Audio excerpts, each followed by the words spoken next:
Back in studio, we continue our pace with our conversation looking at children's protection right. It is a conversation we had begun earlier on, but we continue with it. I'm still holding court with my guest in studio. That is Mary Mwihaki, who's the founder of Smile Child Organization. Also right at the center there is Don Felix Ochieng, research and partnership lead at the same organization. I just want to pick it up this conversation with you, Don, where you had left it off. Yes. And this is in regards to also part of what you're doing in that space, especially as a researcher. From what you've tracked going outside, what would you say are some of these issues or some of these abuses? Which one is more prevalent? Because we have physical abuse, we have sexual, verbal, emotional, mental. There are really quite a number of them. But what are you gathering? Okay, the most prominent one is sexual and physical abuse. And to make this matter even worse is that most of the time it happens, the perpetrators are people who are very close to these people, the people they really trust, and that's what makes it even worse in terms of even the impact that they have on the child. Yes.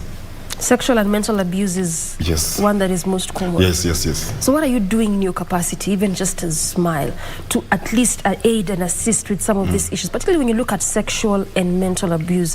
Why, again, is because of the long-term impact this has on a child. Yes. Yeah. Okay. Well, as I said earlier, that you see, children are children that are under care of people who are adults. So we decided that as we also focus with the children, let's also focus on the caregivers. And that's why we have rolled out a program that we also do capacity building for caregivers, especially in the rehabilitation centers that we're already working with right now, such that they're also in a good mental state that they can guide these children so well, because at the end of the day that the people take care of these children. So the much that we can do is really on the people who take care of these children, provide them a safe environment, and these people also should be encouraged. They should also be given some time, and they should also be like, their capacity should be built on such that they're in a good mental state to take care of these children. Yes. So that's what we've been doing so far. I hear you. So also a lot being given to caregivers, parents, and the likes. Yes. That's like the biggest responsibility still go to them at the end of the day. Yes. I hear you. Yes. Mary, you did say earlier that, again, also providing that environment and safe space for children to communicate to you. It could be you as a parent, you as a caregiver. And I hear what Don is saying as far as capacity building is concerned. But what more are you doing? Because you realize also good number of these issues that children face, if at all it's verbal abuse, physical, sexual, mental, they actually stay with them. They don't talk to anyone. There's like no safe space for them to air out, because if children have issues. Children have issues. Actually, Doreen, that's a very important phase you're talking about, because the mental health of a child is something, as the Africans, we are not really open to it, but as it is right now, we are starting to understand, because normally when you're a child, a parent will tell you, Bono kona stress, you know, like you're a child. What's stressing you? You stay here, you're eating, you're sleeping. I pay your fees.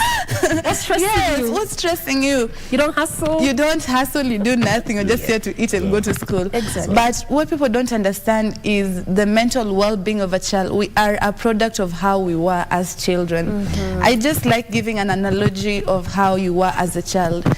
Ask your parent. I always say, ask your parent, how are you? If I ask my parent, they say I was just talkative from a young age. So these things don't change their personality.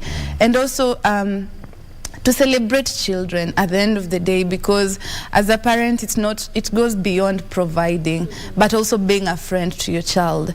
But also as Smile Child, we ask, what if worse comes to worst? And for us, children we're dealing with between the age of 3 to around 18. We are teaching girls how to fight. We are doing self-empowerment defense program. That's the right word to use. Because you teach them how to defend themselves. It's an element of empowerment. You know, fight is a big story. Fight is a big story, but in all honesty, it's part of the principles we are teaching, because we are teaching 5 principles in defending yourself. We are teaching them how to think of situations is a situation, an environment safe for you? We are teaching them to yell. By yelling, we are teaching them to use their voice. The power of saying no, the power of communicating, I don't want this, because we have been accustomed to an environment where the adult is always right. We are teaching them how to run from situations. In this case, by running, we don't mean just the physical running, but if it counts to physical running, run for your life. But running is how you distance yourself from something you don't want. You say no, you walk away from something. And then when things don't go right in an environment, you find yourself in an abusive space, we're teaching them how to fight. It's an element of self-defense. So in this fighting, because normally it's like, oh, karate. So when I tell people I'm teaching people empowerment, self-defense, they think it's karate. No, it's not karate. We're teaching vulnerable groups, so it can be both genders, right? Right now we are empowering our boy child in Smile Child to also teach the boys. I am teaching the girls. So what do we teach them? We teach them how to use the little might they have and strategies to defend themselves. But most importantly, we are teaching them how to tell. The power of your story. You are never a victim. You have power over your story. So those are the 5 elements we are also empowering the children with. And I feel like this time it's come at an important point in our society. I hear you. And you did say that the adult is always right. And I so don't agree with you, like literally. We accustomed to that. Yes, and in culture to believe that the adult is always right. I mean, they're the ones who are teaching you anyway. They're the ones you're living with. But do you think also just from where you see it, and again, this you can borrow from also what you've gathered around as you go about in the different places, counties and areas, so to speak. Do you think this is one of those things that has impeded even us actualizing these children's right? Because our culture, even just as Africans, it's so different from the West. You know, in the West, a child can actually, they can speak their mind. Here, you don't. You don't speak against your father. And you can imagine it also can scale down to employment. You can't stand up for yourself in employment. Exactly. What would you say in regards to that? Okay, actually, it's one of our approaches as we try to talk to the caregivers. You see, at the end of the day, we are trying to give a safe space for the children. Actually, it's good you touched on mental health, and we thought that a lot of issues of even in the society, if we can really trace back to what is happening, most of them are related to mental health. And that's why we are trying to engage the caregivers to give safe spaces to these children, such that these children can be free. They can talk freely. Actually, even if you observed, children who are brought up in an environment that are a little bit expressive, they grow up to be very confident people. They grow up to be very confident. They stand up for what they want. They stand up for what they need. Unlike children who are brought up in a space that ni kupigwa tu kila time. You see that kind of culture, the African culture of mama ameingia amepata kitu imeharibika, kifagio ishachukuliwa. You see, yes. There's actually there was this thing that was trending on some of the tools that were being used by our parents. You know, the slippers, the blood, the broom, kifagio, you know, the belt, you know, and actually, even from my own personal experience, I remember there's a time I made a mistake when I was a child, and this time around I was not put down to be caned. My parents just talked to me, and I can tell you it was a turning point. Yes, so dialogue, conversation is the best way to go, and that's what we are really encouraging everyone to adopt. Yes. You know, actually, for me, our parents, that is the thing they employ. We would have every Sunday is family meeting. And from the firstborn to the lastborn who is in primary, sema yako. What do you think? My mom would even say, what do you think? What would you say I'm doing wrong? What do you think I'm doing wrong? How would I correct it? And now, over time, even in my adult years, I'm realizing it was actually important. It has helped me a lot. Conversations, dialogue. Si kuchapwa kila saa. Yes, exactly. You also talked about the activities. Just tell me a bit more, and also part of what you're doing to help these children, because you also have children coming from children out of wedlock, for instance. They may not really have that safe space as you described. Some of them may not be having that accessibility to having both parents seeing them, to nurture them, to guide them. How are you helping such kind of children? I'll start by complimenting your parents. I don't know how African that is. I have never heard of that conversation. So what do you think? Involvement, and see how you've turned out like so beautifully. So thank you. Kudos to your parents. God bless them. And weird how you realize after you've grown up, like that was a good thing. Exactly. Yeah, fantastic. So the activities we are involved in, we understand that environments are different. So that's one of the things we are also aware of as Smile Child organization. We don't have a specific route we choose. We tailor make every activity for every situation we come across. So for example, let's talk of, let's say, single parents, right? One thing you also have to understand is our parents are hurting. They're also people, they're also humans, and these are things you understand as an adult, right? When you're a child, you're like, Mom likes beating me so much, but at the end of the day, they're also dealing with something externally. So for us, whether you are in a parental space, maybe two parents, be it you're adopted, be it you are in a children's home, be it you are in a street kid, we are more focused on guardians, you know, like people, we don't say you can only trust your parent, which is also okay, and we advocate for trusting parents. But as you grow up, there are also these important people in your life. It could be a relative, it could be someone. But most importantly, we are teaching parents that you have to heal first. If you want to raise a child, you have to deal with your issues first, so that you don't project your fears, your insecurities to a child. So part of that is, we were doing initially, as I said, we've just been doing maybe visiting children, but we realized these children, there's something wrong, and it starts at home with the parents. So that's why at this time we're doing capacity building for parents. Sometimes you call parents, they are struggling economically. Someone will tell you, why would I come and listen to you? How much will you pay me for the time I'm losing, you see? So those are the challenges, but with time I know. How do you deal with that? How do you deal with that? Just imagine, because of the high cost of living. Yes. I would even tell you, why would I come and listen to exactly. So what you do when we have something to give them, we do. But also with time, we also make them understand the importance of that, because the importance is not seen at that particular point, but you'll see it in your child as they grow up. So as Don was talking about dialogues, I usually say there's no good or bad person. Even maybe someone who's stealing has a family he loves.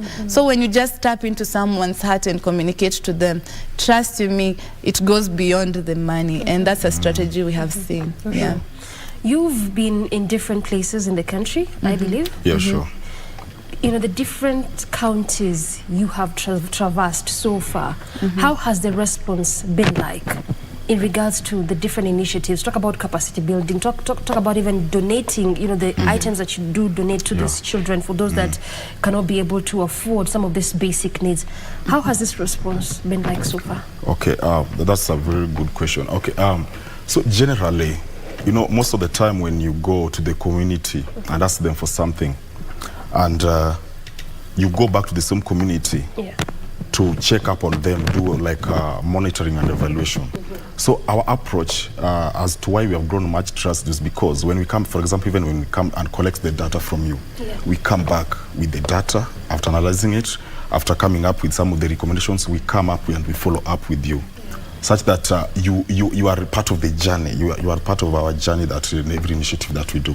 So by following up, people can see the impact. They can see, like, but for example, maybe when we came last, maybe some children were a little bit afraid, and maybe they didn't want to speak out. They were not so much confident. But after our involvement with them, in a period of time, there's impact, because these children are now more confident. They can speak, they can talk, and even the caregivers are now even more happy. So I think the biggest approach that is making us, that is enabling us do this, is because we go back and we give the results, and we do a monitoring and evaluation, so that we see from where we started and where we left. Yes. This looks a lot of resource intensive. It is. It is. Yes. How do you navigate that? Finances. Why I ask is because you look at good number of organizations, the idea is always great. It's from the heart. Exactly. But sometimes sustaining it, because you see, at the end of the day, it's for the benefit of that section of a community or society, in this case, the children. And like I'm saying, Zola is brilliant, but sometimes sustaining it because of funds, finances, a bit difficult to get donors, how are you doing this? So then you also don't lose on the gains that have already been made so far. Already been made so far. Actually, the major challenges that are even people are facing at the grassroots level is of course poverty, access, and even access to funds. And I can't lie, our activities are quite resource intensive. And I would say so far it's because of as Miaka had said, we have a group of people. We are about 200, and what we do is moreover we volunteer our resources, we volunteer our skills. Like for example, my background is in data research and policy. So you see, when I come and volunteer my skills, already we are going a mile. When I volunteer, when I send something like 1,000 bob for our initiative, I'm going far. So to just be honest with you right now, I can say mostly we are just relying on our volunteers to really fund our activities at this venture. So we are just trying to reach out to more partners, and of course we are getting also some more partners where we are partnering with in our activities. But it's a challenge. Yeah, it looks yes. because it's not easy. It's not easy. It's not easy. And I was just reading, going through basically what you've done, as an organization, looking, was it 229 or is it even more than that, young adults who are volunteering? And I'm just interested in wanting to know, how do you get these young people on board? You know why I ask? Yes. It is because when you look at our generation, we keep saying we are this generation that has actually, like you say, your background is in data. Yeah. Your background is in some finance. You can't imagine. You could be somewhere in a bank deciding, I just want to grow my career and all this. So we are living at a time where our generation does not really want to think about volunteering. And the reason we say is, compared to previous times, we are more educated. We have gone to school more. You have people even at the age of 27 having their masters. Some have worked for a while. So when you say that you're bringing a whole 200 plus young people to volunteer on an initiative that you do not know even when money is going to be coming on board, how do you get them to, like Don, Tapiana Tao? How does this work? So I know, like, when you say it sounds like that, but in our reality, it's different. Okay, let me understand then. Because what is it? I'll just say I'm a believer, right? And I believe we all have different grace when it comes to something. That's very true, first of all. Yes. One thing I'm really good at, and I know it's my grace, it's seeking people. Like, when I talk to people, they just listen to me. I said Smile Child was not an organization. It started with friends. These were my friends from 2016. You see? So, and then, of course, people come in with different reasons. Someone wants to come in and get a recommendation letter. Someone wants to come in, check what you're doing, do it on themselves, But it's challenging in a way, but one thing we have tried to do is establish a family within ourselves. So it's not about just the children, it's also about us. We are doing team building activities, we are doing end-month family meetings to just stay in touch with each other. How are you faring, and all that. So at the end of the day, you find that people find fulfillment in volunteering, because truth be told, we live busy lifestyles, stressful lifestyles, and sometimes you just need somewhere you can feel like you belong. And that is one thing I have realized with our volunteers. When they feel, and the belonging doesn't come immediately. You also have to be patient as a leader. So also you put strategies in place to see how you can make people belong. But as I can say also, people get so excited about the organization and go and tell their friends come. So Smile Child is friends, friends of friends, friends of friends of friends. And like that. It's a chain. Till 200. Till 200. But what you said is very profound, that people have different graces for different things. And as long as your heart is in it, I'm a firm believer, as long as your heart is in it, I'm telling you for sure, you'll do it for free. For real. You will do it for free. And maybe if I can just add on yes. You see, volunteering is something that, you see, actually I've realized that in life, we can spare time always. We can spare time always. And sometimes you get to a point in life that you realize this life you just didn't come to live for yourself. And you can see the little you can do, the little contribution you can do in the society. Like for me, for example, I don't give all my time to Smile Child, but I think I give around between 7 to 10 hours in a week. I give to Smile Child. So you see, this is also one of the ways we encourage people to come in. You really don't have to come full time. You can come with your resources, you can come with your skill, you can come with your time. That 2 hours that you give to us, you don't only give it to us, but the impact you give the society. And then even the fulfillment it gives you as a person, because actually right now I'm reading Ikigai, the Japanese way of life, and that book is really trying to encourage, like, you really have some fulfillment in life. You really have to. You have to give to society. So you give in whatever capacity you can. Yes. You see, most of the time people just think that giving back to society, you have to give to the level of Bill Gates.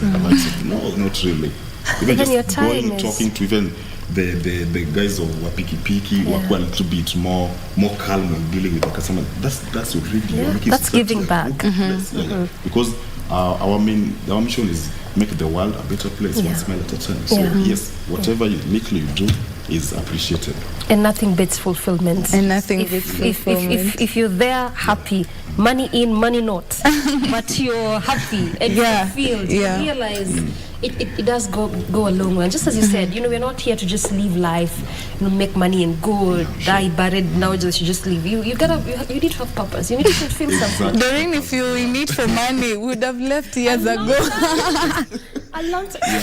Yes. Let me tell you, I can attest. Story for another day. But let's talk about this children's the children's bill, the act which was now enacted and assented to law by the former president Uhuru Kenyatta. Now it's actually a law, and it seeks to protect children's right.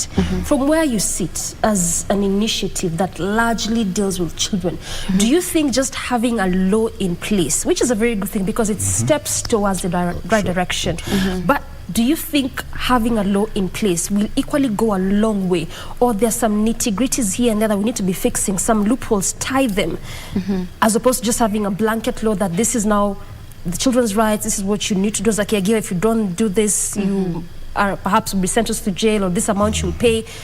Is there something more to just the law? There is always something more because we already have the law. Question, how many people are even aware we have the law? That's the first thing, actually. So it's just been written down, it's been gazetted, it's a law and all that. But even parents themselves, even maybe a local chief, maybe is not even aware of the laws. So I can say the way we like talking about grassroots. So you can't maybe gazette it and not get to the people who are now the caregivers, the parents, and everybody else. So I would say it involves a lot of involvement with everybody. It has to be a round table conversation from the person you think is not as important to be on the table. Those are the people that make decisions on how a child is raised every day. So I can say, of course, that's a good job to passing the bill, passing the law, but there's more that needs to be done in terms of empowering the grassroots communities to even be aware of those laws. Sometimes ignorance. You don't even, sometimes you don't know what's right and wrong until you're told this is right and this is wrong. So I think it's important for us to really get out there, teach people these things, and we cannot do it as Smile Child alone. Of course, these things, when it comes to CBOs, we are the ones who get it to the grassroots. But I would also say government, it's time to partner with these small CBOs that go, like election times. You will see a politician talking to even Mama Mboga that time. Even how to mark. Exactly. Why they're important? Because their decision matters and they are the most. In Kenya, people who are living below the poverty line are the most. And they have children. These are the children we are talking about. So we have to include them in the conversation. You just said that sometimes you may not know what is right or wrong until you've done that, or you're there and then you realize, wait a minute, it was actually wrong. Yes. And this reminds me, while I was preparing for this conversation, I actually came across a clause within that particular law that actually says a child who commits an offense while under the age of 14 years shall be presumed not to be culpable of differentiating between right and wrong. Yes. Unless the court is satisfied on evidence to the contrary. So it simply means any child under the age of 14, no matter what they do, it does not matter what they do. They will be taken as if this child didn't even know, like they were not aware. Yes. Unless the courts decide otherwise. And we just did say, do we even have enough awareness that this actually law exists? or a child will do something that according to you is it's a heinous crime, and you say hata kama ni mtoto. Yes. But you realize there's a law that that bars in terms of awareness. And that's why I think there's that part that unless the court decides otherwise. Because even when they're enacting the law, they can still understand. You know, there are also those exemptions, because I think there are those things that you're just born and you know what is right and what is wrong. Exactly. Yes. So I think that's why there's that clause of, you know, unless the court. But I think it's also trying to also put the children in a way that let them be children, in a way that me as the adult, I'm the one who should be guiding you. Yes. So I think these are the laws that have been put in place, just as Natembea was saying that you give functions should be followed by funds. You see, there's a time I was listening to a Honorable Ruto, the president. By then he was the deputy president, and he was talking that the solutions are there, but the problem is the implementation. So I think each and every day we have conversations, we talk, and the solutions are there with us, but now the implementation is where the challenge is. And to then make matters worse is the sustainability. You know, we should come up with not just solutions, but sustainable solutions. A solution that when we bring back to, they can even carry it forward, like they own it and carry it forward, even without us being there. Solutions for posterity. Yes. Such that when we are done with Section A, we are done with Section A, we go to Section B, we will never come back. When we come back, we just come as, you know, we call them stories of change. We only come to collect stories of change, you know, to encourage people to do better. Exactly. Yes. Well, so, you know, you just did say that about implementation, and this reminds me of what we keep saying all the time, that in this country almost everything is legislated. Yes. Almost everything is law.